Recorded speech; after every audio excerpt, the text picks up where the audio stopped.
questions from this week or from anything else? Come on, Renee. Renee told me she had a question, so I don't know why she's... Oh.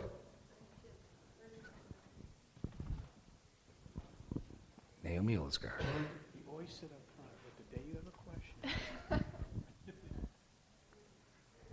So my question involves the genealogy of Jesus, sort of. Yes. It says that Jesus is of David, and you talked about that in the sermon, but it only ever mentions Joseph being of David. Ooh. And Jesus wasn't conceived through Joseph. So He was not conceived through Joseph, you're right. So I looked in the genealogy of Matthew, and it says in verse 16, like chapter 1, verse 16, and Jacob, the father of Joseph, the husband of Mary, whom Jesus was born, who is called the Christ. So it doesn't ever say, at least not in the Gospels that I've looked in, that Mary is of David's line. So do you have somewhere that you can tell? I do. And I deal with this more fully way back when, if you go to the sermon archive of the podcast, I believe and I argued that the genealogy in Luke, which is not identical to the genealogy in Matthew, is Mary's genealogy, not Joseph's. And if you go back to Luke 2, I think it's Luke 2, right? I'll try to explain that. That's a great question. It is absolutely essential that Mary be of David's line, else the promise is false. So we understand that Jesus gets his claim to the throne by being the adopted son of Joseph. That's his claim to the throne. But he needs to descend from David, use the language of the Davidic covenant, from your own body, right? What we call genetics today. It needs to be in place. In Luke 2, and like I said, the genealogy is not identical. In fact, it's pretty different to Matthew. It doesn't appear to be open to alternative. No, it's beginning of 4, right? That's the genealogy? 3? End of 3. There we go. Okay, the end of 3. Okay.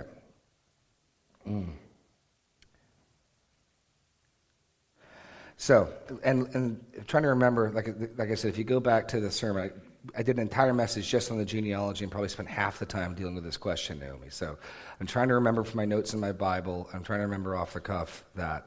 So I may have to punt. But if I'm not, let me get the Greek up. That'll help here. I'm pretty sure I know what the issue is. Yes, exactly. It's where the parentheses are. Thank you, Alex. Exactly. Boom. Okay. Exactly. Yeah, it's all a matter where you put the parentheses. Luke 3, starting in verse 23. Okay. Jesus, when he began his ministry, was about 30 years of age, being the son, as was supposed, of Joseph. Now, if you move the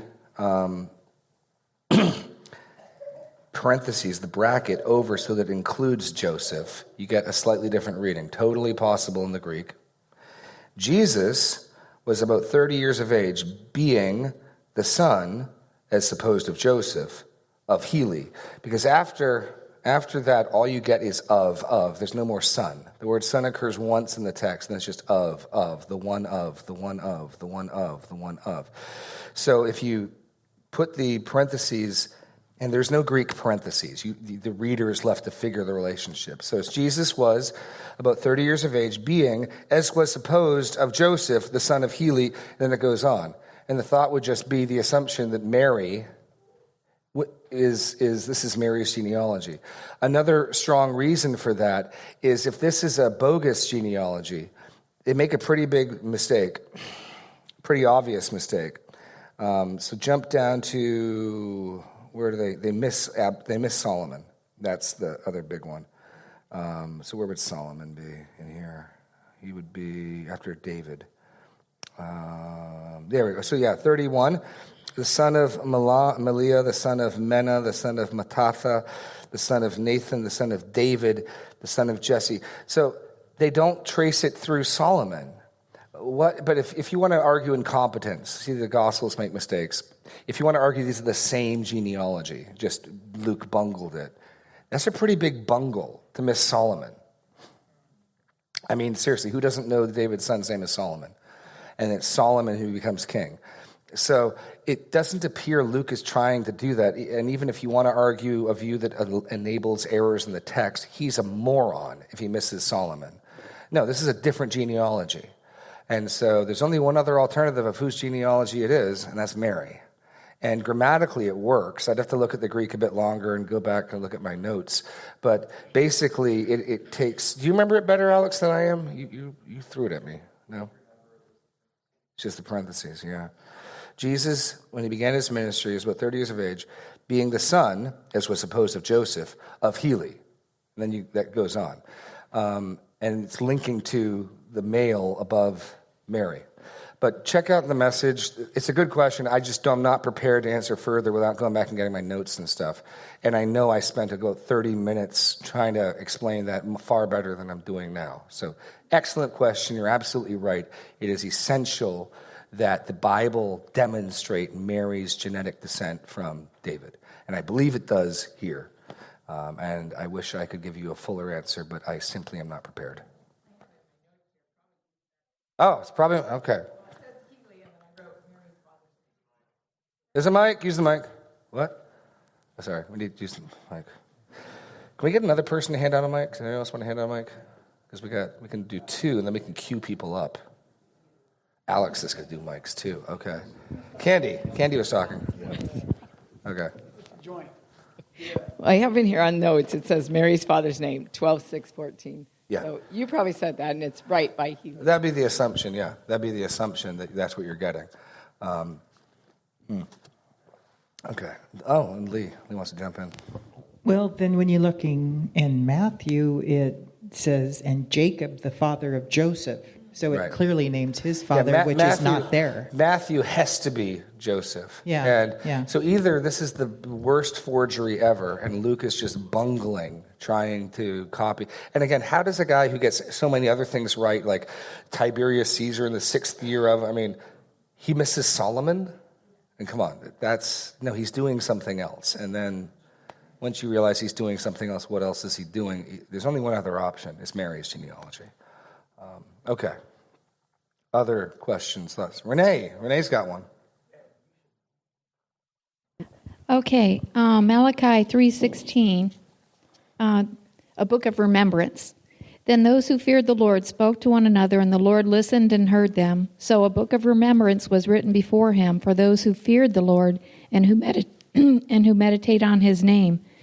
But in ESV, I was reading, I've always really loved that because it was like God wrote this book for us, is what I thought it was saying. What's verse again? Malachi 3:16. 16, okay. But then in the ESV version, it said, so a book of remembrance was written before him of those who feared the Lord and who meditate on his name. Or I don't have the ESV in front of me, but it was different. No, okay. And so your question is, compared to what other translation were you looking at? Oh, I'm in the, this is the New King James. New King James verses. And in the King James, it also reads, book of remembrance was written before him for those who feared the Lord, more like this version. So Okay. I just like your input on... I don't know if I'm going to have much. That's okay. I know it's... The way to resolve that would be to take a look at the Hebrew, translate the Yes. Hebrew, and then figure out. I am not prepared to do that on the Okay. fly. My Hebrew is Yes. pathetic. Okay. Okay, so- yeah, and that's fine if you can't answer So I'm it today. punting. but- I can get back next week and tell you which Sure. one I think's better, but there's no way you want to sit while I try to parse out Hebrew verbs Right, here right. now. So Okay, thank I'll you. make a note to do that next week. I don't know which one's a better translation. Yeah, Alex is going to read Young's literal. I like Young's literal because he doesn't even try to smooth things out. He'll just make it, so read it. So Malachi 3:16. Then have those fearing Jehovah spoken one to another, and Jehovah doth attend and hear, and written is a book of memorial before him of those fearing Jehovah, and of those esteeming his name. That's almost certainly like word for word. He doesn't make, Young's doesn't even try to smooth it out. He's just, his goal is to make the most literal translation possible. I don't know if that solves it or not, but I'll get back to you next week is what I'll do. Okay. Other questions? And if you guys don't have questions, I actually have a whole prepared aside, but we'll see if you have questions. We're not going to have any dead space today. Linda, and then Steve. Oh, ladies first. Okay, so going back to 2 Samuel that you referenced this morning, can you kind of expound on that a little bit? Because were you saying that that's saying it's talking about Jesus all the way through? Because obviously Jesus did no wrong. So No. Yeah. Is it That's why I talking said about in the both Jesus and Solomon? No, it's talking. Let's look at 2 Samuel. Let's go. It's worth spending some time here. The Davidic covenant is a passage to become familiar with. So, starting in verse 11, here, let me see if I understand your question, and I'll give you my answer, and then we'll see if we can see it in the text. Is this about Jesus? Is it about Solomon? When does it become about Jesus? Is it about Jesus the whole time? It can't be, because it talks about someone doing wrong. I think the answer is this. David, I'm going to give you an eternal covenant. Your offspring will always be on my seat of my throne, and I'll always be a father to him. And then that either is fulfilled by son after son after son after son after son, world without end, amen, or eventually becomes a son who never dies. It could be either. We don't get to necessarily a specific, unique, eternal Davidite. We have an eternal succession of thrones that doesn't end. And it doesn't get broken by sin, and it doesn't get broken by death, and it doesn't get broken. It's sin-proof, death-proof, and eternal. That's all we get from it. So in the first instance, it's Solomon. He builds the temple, and Solomon does go astray, and the Lord disciplines him, and he does come back. But future messianic prophecies like Psalm 2 take this language, and then it starts to make it clear that a very particular Davidite is coming with a universal rule from the sea to sea, and the nations are well advised to kiss the Son and do homage, lest he crush you. So the messianic theology builds upon itself. So what this piece gives us is simply, you're always going to have a son on the throne, David, and I'm always going to be a father to him, and he's always going to be a son to me. That's what you get from the Davidic covenant. And then Psalm 2 takes that and starts pointing at a very particular Davidite who's coming. So here, it pertains to Jesus in so much as Jesus is a Davidite to whom the Father is a father to him, and he's a son to the Father. Yes, but if you read it, it isn't in the first instance about Jesus. It's just about a perpetual. There we go. So let's just read it. Moreover, I will give you rest from all your enemies, verse 11. The Lord declares to you that the Lord will make you a house. When your days are fulfilled, and you lie down with your fathers, I'll raise up your offspring after you, who shall come from your body, and I will establish his kingdom. And he shall build a house for my name, and I'll establish the throne of his kingdom forever. Now, it's not Solomon's established forever. It's his throne and kingdom forever. I will be to him a father, he shall be to me a son. When he commits iniquity, I will discipline him with the rods of men and the stripes of the sons of men. But my steadfast love will not depart from him, as I took it from Saul. Now, if you remember, Saul receives the Holy Spirit, and Saul makes two grave errors. I mean, he makes multiple errors, but he makes two big ones. First, he offers the sacrifice that Samuel is supposed to offer, and he loses the dynasty. And then he spares Agag and the best of the sheep, and he loses the throne. And when that happens, the Holy Spirit leaves him, and according to Samuel, a harmful or an evil spirit from God came and tormented him. And David saw this, because David was the one called in to play the harp, to soothe his spirit with music. So David knows that just because in the Old Covenant you've received the Spirit, and just because God's blessed you and put you in a position, it doesn't guarantee you can't fall from that. And here God is saying, I'm not going to do that. Your kid can be a bum, and Solomon was a bum for a portion of his life. And God does not abandon him. God does not desert him. God disciplines him, and he brings him to repentance and restores him. And we get the book of Ecclesiastes as a result. So that's the promise there. You can't sin this covenant away. It's sin-proof, it's death-proof, and it's eternal. When he commits, my steadfast love, verse 15, I will not depart from him as I took it from Saul, whom I put away from before you, and your house and your kingdom shall be made sure forever before me. Your throne shall be established forever. So it's eternal, it's unending. It's not only good for 8 generations. And so this promise is open to fulfillment in at least 2 ways. How this is going to happen? Will there just be descendant after descendant after descendant after descendant? That's one way, it's world without end. Or, and this is where I think Psalm 2 makes it clearer, maybe there comes a special son of David who doesn't die. Now, that's not here yet, but we're seeing the way the scripture builds and develops these themes, which is where the chronology is important. That Psalm 2 is written after 2 Samuel 7, so that when Psalm 2 cites, I'm a father today, I've become your father, you are my son, and now we see this is a Davidite king who's going to rule from sea to shining sea, and he's also the Messiah, and he's also the son, and he's also the king, and he's going to rule the nations with a rod of iron. You go, okay, that guy ain't come yet. That person has not come yet. Now we're looking for a more particular son of David. And then Psalm 110, again, adding to that further. This is someone who David calls Lord and is sitting at God's right hand. He's not just any old Davidite. And that's, I think, Jesus' whole point. In 2 Samuel, all we get is, your throne and your kingdom will be forever, and I'm not going to take my love away from your descendants, and I'll have a father-son relationship with them. Which in Solomon's instance, I think, means that when he's enthroned, he has a peculiar relationship with God. And remember, the Hebrew notion of father and son is not genetics, but it is a typology. It's category. So that if you make peace, you'll be called sons of God, because God makes peace.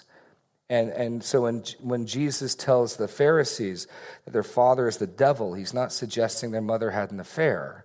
He's saying, the devil's a liar, you're lying, the devil's a murderer, you're trying to kill me, I know whose kids you are. So it's like father like son, chip off the old block mentality. So to be God's son, then, is the one who on earth images and acts out his will, is what the king does. So Solomon, on the day he becomes king, enters into a sort of sonship relationship with God, in that he now mirrors, or ideally mirrors, God's will on earth ruling Israel. And so it sets up this category that a king is a type of son, and then a very special son comes along. So Jesus, even in John, will call God Father, and he'll tell us to pray to call him Father, but he'll distinguish. I will pray to your God and to my God. I'll pray to your Father and my Father. Jesus does not, to the disciples, say our Father, because his sonship to God is unique, and it's not shared. We're sons and daughters of God, but not like Jesus is the Son of God. Does that answer? Well, and I think when you said that about the throne versus the kingdom, I think that makes it a little bit more. Okay. Yeah. Well, because Solomon's going to die. Okay. Steve Sparks. Rule number 4, never let the teacher run out of material and feel obligated to come up with something. No, I've got a whole sheet right here, man. Oh, I got it. Okay, I got a sheet. Here's my sheet, actually. Jesus' footnotes, 45 to 47. I get a little confused when he criticizes long prayers for the sake of appearance and pray unceasingly. I think the real problem is my subject material. I keep letting my self-centered desires and wants bleed into God's will. So you're jumping ahead to next week's text? Is that right? Oh, I'm sorry. No, you're fine. You read it. I thought it was this week. I read it this week. It's showing the flow. What I was trying to show is that first, Jesus attacks their hermeneutic. In other words, he's going to attack them personally. You guys are dirtbags. You guys are terrible people. But first, you guys are terrible at interpreting the Bible. And you've set yourself up in the seat of Moses as those who interpret the Bible and tell everyone else what it means. He said as much to them back in, 12 or 13. You not only, here's his charge to them, and he's furious about it. Where is it? It's the end of 11.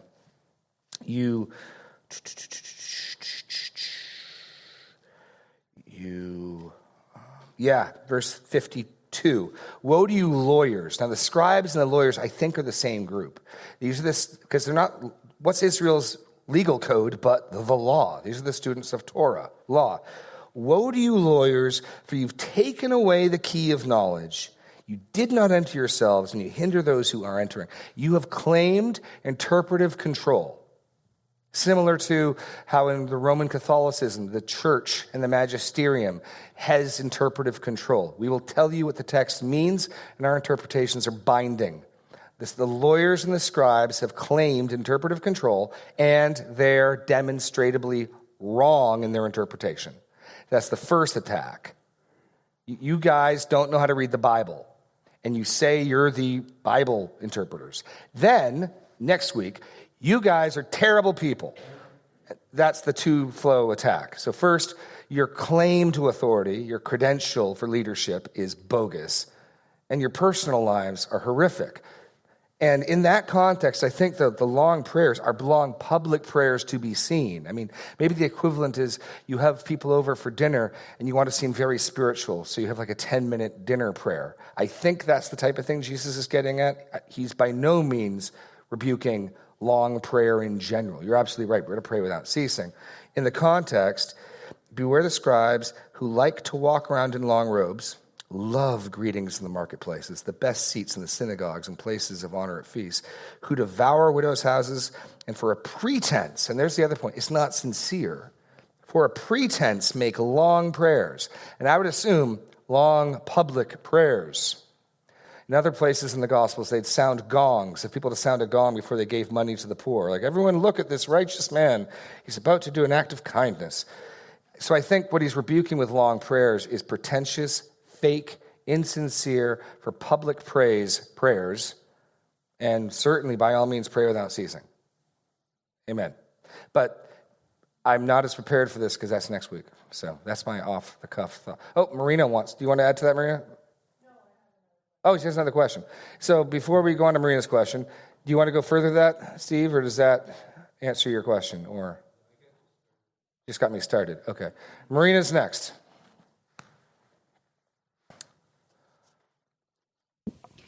Could you clarify the term scribes a little bit? Mm-hmm. I'm pretty sure the Pharisees and the Sadducees, is the scribes a third group, or is that just a summary? Group. And they can bleed into both.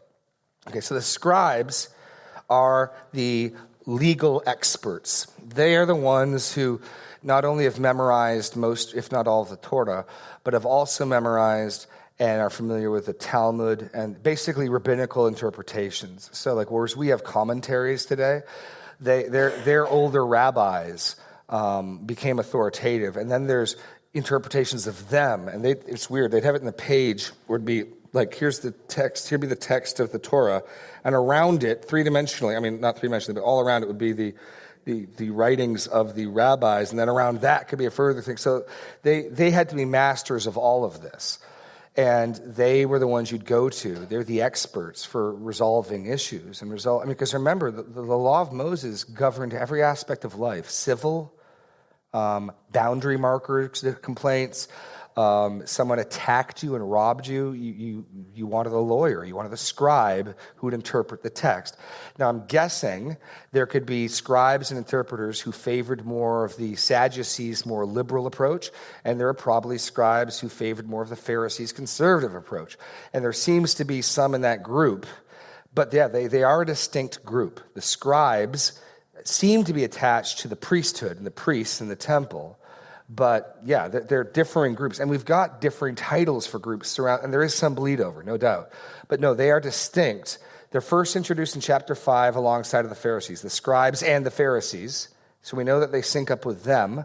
And at least here, and I'm just speculating, there are scribes who favor the Sadducees. The scribes liked Jesus putting the Sadducees in their place. So when Jesus refutes them and proves the resurrection, well done, the scribes say. So at least these scribes are not liberal scribes. They're more conservative in nature. So the Pharisees weren't the interpreters. The Pharisees were the implementers. They were the social change people. They were the ones making and getting the interpretations of the scribes into practice in public. That was their job. They set up the synagogues in every community. So the Pharisees are running the synagogues, getting it back into communal life. The Sadducees are running the temple with the priesthood, and the scribes appear to move into both groups as the legal experts over meaning of the text. That's as best, at least as I can reconstruct it, but it's a good question, and there does seem to be some blending, And then you got the elders mentioned at the end of 19, like who are they meant? Are they a distinct group? The chief men, and I think part of what Luke's doing with shifting these terms around is all of Israel's leadership. Whether it be secular, whether it be religious, whether it be conservative, whether it be liberal, Jesus is fighting them all. They hate Jesus, and they're taking him on. And so that way, all of Israel's leadership is unified in their opposition to Jesus, not just some of them, Okay? Linda? Sorry. No problem. Maybe I should save this for next week since you're going there. But as you were talking about that, answering Steve's question, I'm thinking, so the Wailing Wall in Jerusalem, would that be equivalent to this? That certainly could be. It's possible someone goes to the Wailing Wall without any thought of people seeing them, without any thought of public exposure, and they could be quite sincere. That's possible, right? Certainly the Wailing Wall would give opportunity for a person who wanted to be seen as very religious and very contrite. The Wailing Wall gives them opportunity for that. So I don't want to say all of that is that, but certainly it's the type of place where you can be seen being religious and being very spiritual. Because it seems like most of the pictures, and I know they're not, they're 24/7, but it seems like most of the pictures you see is always the men with the hats and the whole accoutrement thing. And so my only hesitation, and it's out there in public. I mean, anyone who goes there is going to be in public because it's right out there in the middle, But I'm saying, but some Jews might think this is as close as I'll ever get to the temple because this is the foundation. It's really the only architecture left of Herod's temple. It's the foundation of the temple wall. It's not even the temple. Jesus' statement, the temple would be taken apart stone by stone, is literally fulfilled. But it's the closest you're ever to get to that. I can picture some Jew, I don't care what anyone else sees. I just want to go get as close as I can to the temple and pour out my heart. I don't know. I just don't know enough about it to want to say, yeah, that's what they're all doing. It certainly, I'm sure, is done, and that's exactly the type of place things like that would be done. And I have no doubt Israeli politicians, just as our own American politicians recently, make sure they get photo ops near the wall being very contrite. And I'm sure they do that for all the points it's worth, no doubt. And Jesus lets us know what God thinks of that. He's not impressed. Okay? Bob. As you look at the passage, the section that you've been going through in the past weeks in Luke 20, the prior passages relate to proving that there is a resurrection. And then Jesus suddenly goes into this section about Psalm 110. And if you look in Acts chapter 2, with Peter's sermon, when he quotes Psalm 110, the identical section, he uses that to prove that there is a resurrection. So I'm just wondering if part of what Jesus is doing is just putting frosting on the cake to establish beyond any question that these scribes and Sadducees are wrong about the resurrection. Yes. Well, and there's further intertextuality. Go to Psalm 16. There's what's fascinating, my whole aside is, I got a whole thing here if we want to go through tracking the Old Testament's development of the Messiah. But Psalm 16 gets picked up by Psalm 110. And in Psalm 16, you get the clearest proof of resurrection. Let's go to Psalm 16.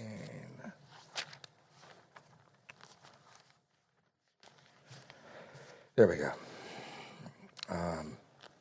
So look at, this is a song of David crying out to God. We'll just read the whole psalm. Preserve me, now I got to take my own advice. A mitkam of David. Preserve me, O God, for in you I take refuge. I say to the Lord, you are my Lord. I have no good apart from you. As for the saints in the land, they are the excellent ones in whom is all my delight.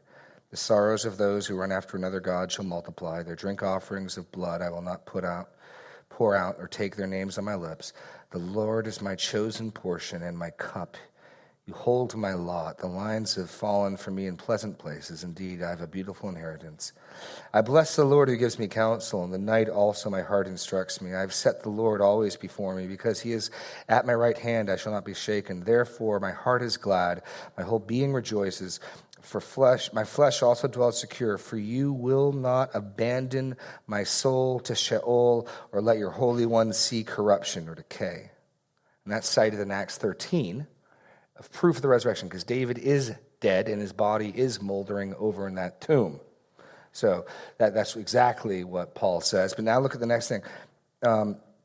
You make known to me the path of life. In your presence there is fullness of joy. At your right hand are pleasures evermore. This Davidite, who isn't David because David's body is dead and decayed, is confident that God will not leave his soul in the realm of the death, nor let his body decay, but in fact will restore him to his right hand.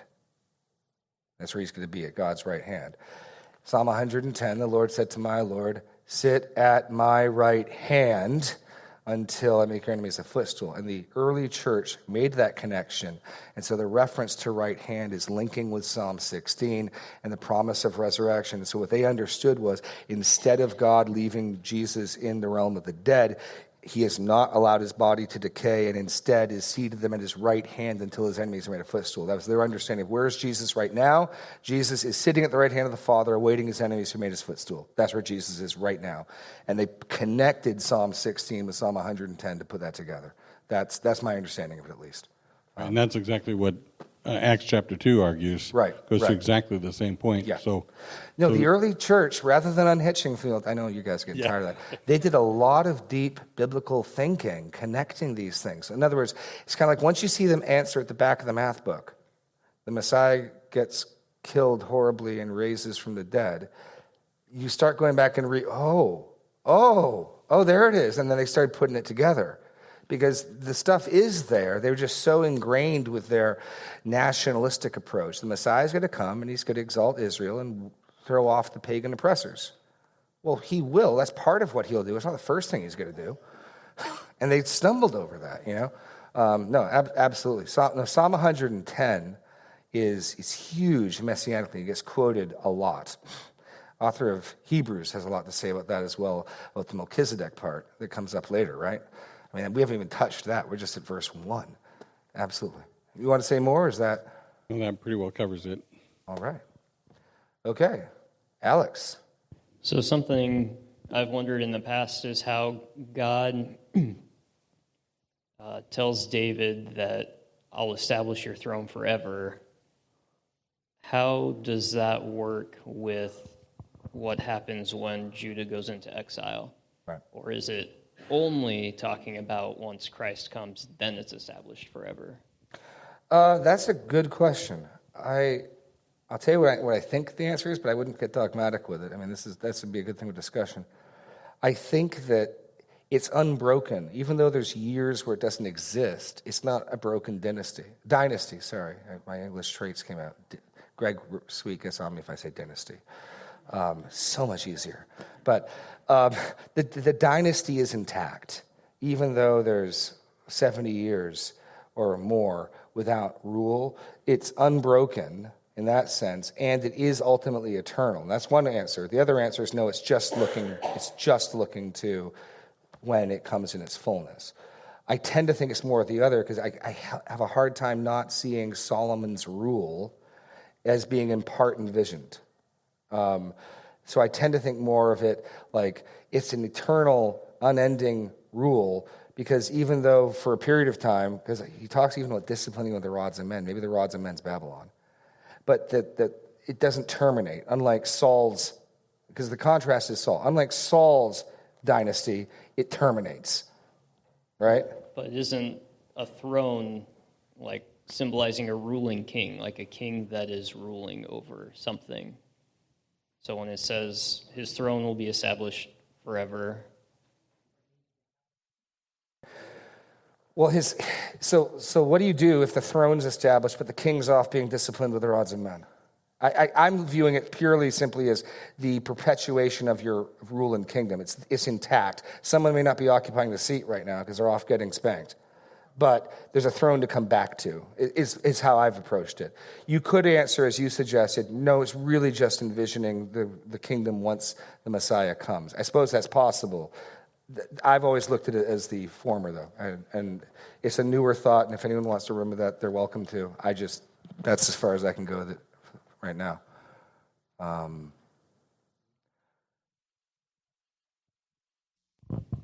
Well, if you look at history, right? Yes. British history, they've always had a king on the throne, but he wasn't always in England. I mean, Richard the Lionheart, right? He was on the throne, but he spent like 2 years in England. He was out on the Crusades, and he even died in Europe. So you don't physically have to have the guy on the throne. And that happened to a lot of kings throughout history in different countries in Europe. It's the dynasty. Let me show you something Let me show you something very interesting. Do you know how the book of Jeremiah ends? Let's find out. Yeah, let's find out. Dun, dun, dun. Now, Jeremiah, as you know, is this horrific book that ends with the destruction of Jerusalem. Zedekiah is blinded after his sons are slaughtered in front of him. The people are taken away, the people are taken away, the people are taken away. I think it's Jeremiah. It might be 2 Chronicles, but I think it's Jeremiah. I think I got this one. Yeah. Okay. So, you know, like nowadays when you see a movie halfway through the credits, this is like post-credit scene. I picture the book of Jeremiah like this, just descent down into absolute ruin and destruction. It sets up the devastation that he responds to emotionally in Lamentations. It's just absolutely torn to pieces. And yet there's this postscript at the end of Jeremiah. Okay? So let's read from 24. The captain of the guard took Sariah, the chief priest, and Zephaniah, the second priest, and the 3 keepers of the threshold. And from the city he took an officer who had been in command of the men at war, and 7 of the king's council who were found in the city, and the secretary and the commander of the army, who mustered the people of the land, and 60 men of the people of the land who were found in the midst of the city, and Nebuchadnezzar the captain, and Nebuzaradan, sorry, there's a name for your kid, Nebuzaradan, the captain of the guard, took them and brought them to the king of Babylon at Riblah. The king of Babylon struck them down and put them to death at Riblah in the land of Hamath. So Judah was taken into exile out of its land. This is the number of the people whom Nebuchadnezzar carried away captive. In the 7th year, 3,023 Judeans. In the 18th year of Nebuchadnezzar, he carried away captive from Jerusalem 832 persons. In the 23rd year of Nebuchadnezzar, Nebuzaradan, the captain of the guard, carried away captive the Judeans 745 persons. All the persons were 4,600.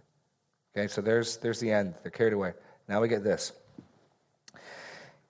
In the 37th year of the exile, so we've just jumped 37 years ahead.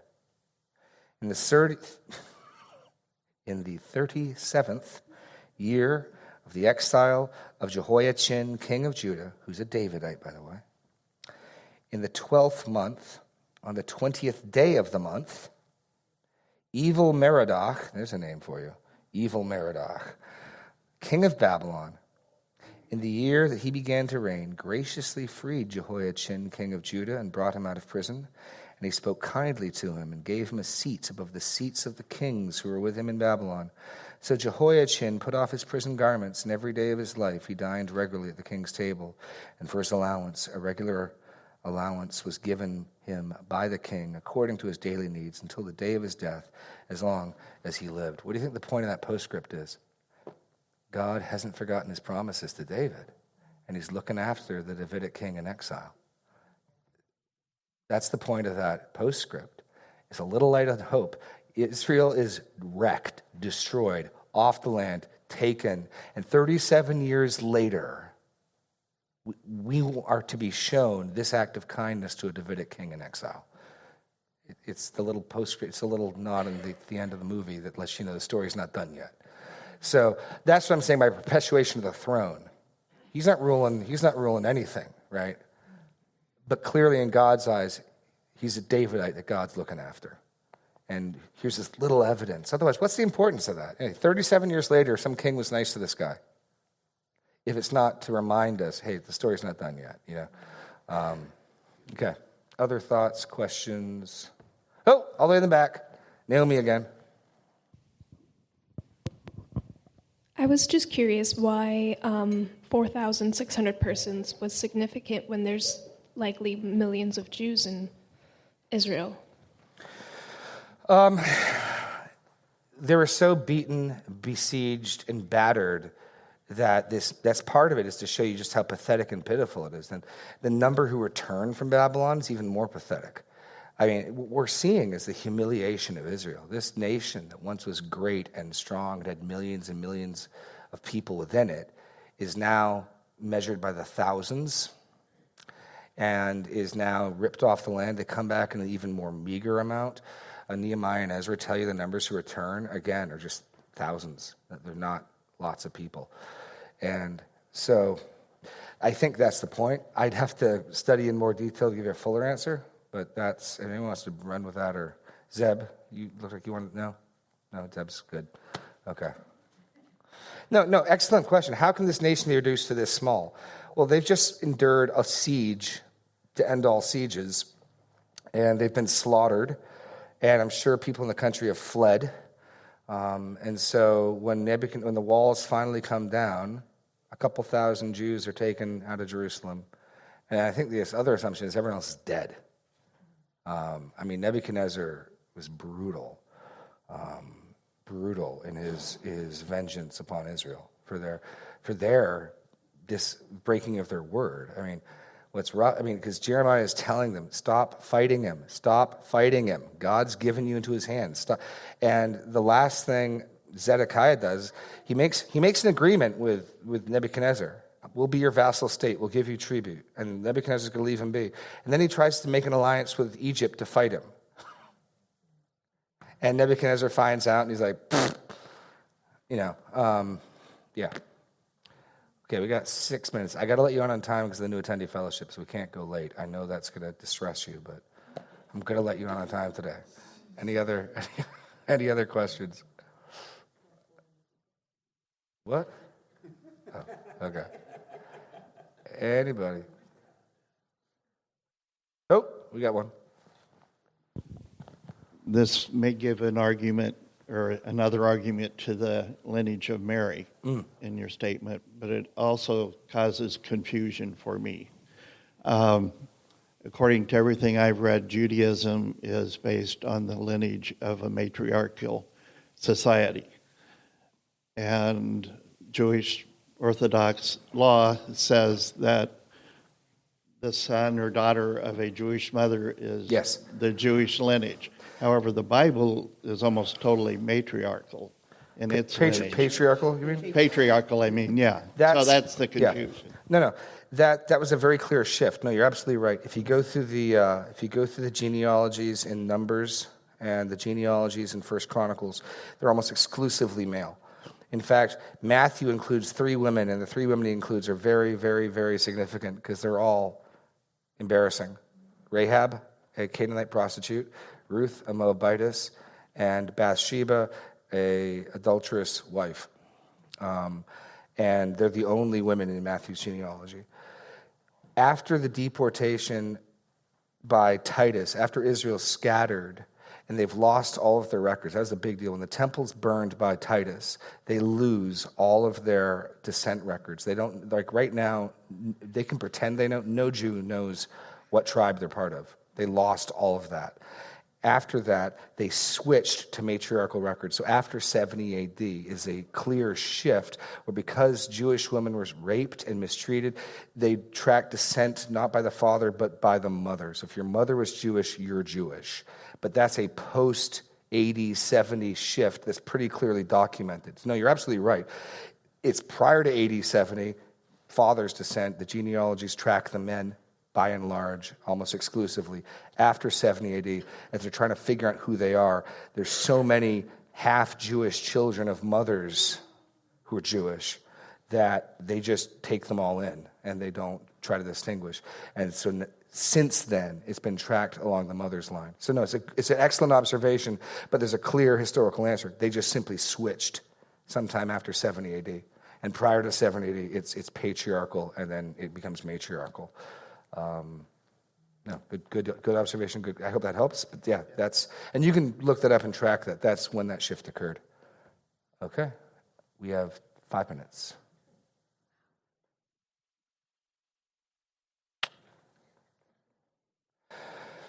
Okay.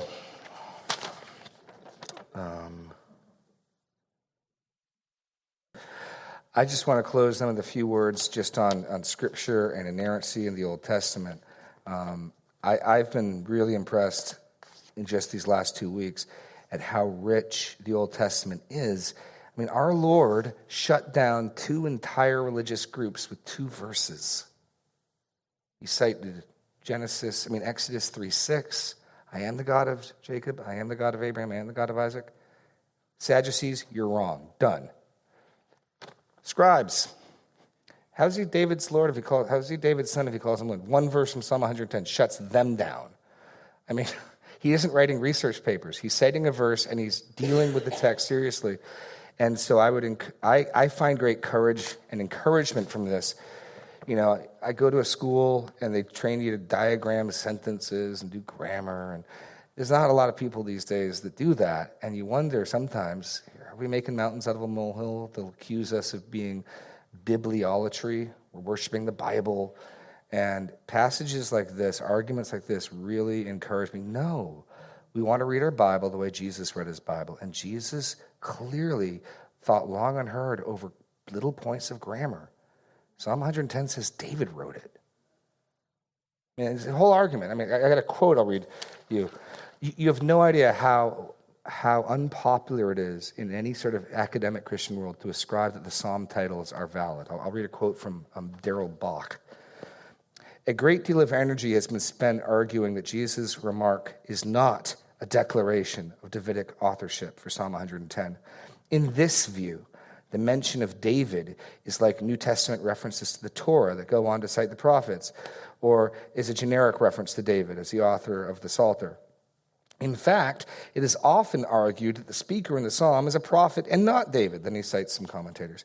Another example of this phenomenon he gives some other examples.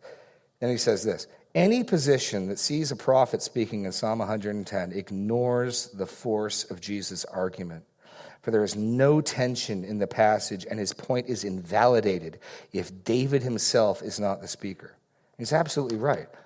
I mean, if you go back to the flow of the argument, if a person could say, no problem, Jesus, we think Ethan the Ezrahite wrote Psalm 110, and so he's just envisioning the Lord God talking to David, whom he would rightly call his Lord. No problem, Jesus.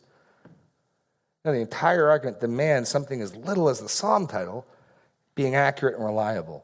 And so Jesus' arguments and his reasoning with the text then becomes the model we should follow. So then we likewise should be thinking carefully about the Bible and what it says, which is what you were doing earlier, Renee, when you were asking just how that phrase in Malachi works, because partly we need to know what it says if we're going to think carefully about it. So I don't think inerrancy was a Enlightenment invention. I think Jesus is a pretty staunch inerrantist, and he's down to verbal grammar levels. Not just the thought, not just the big picture, but literally how it was said.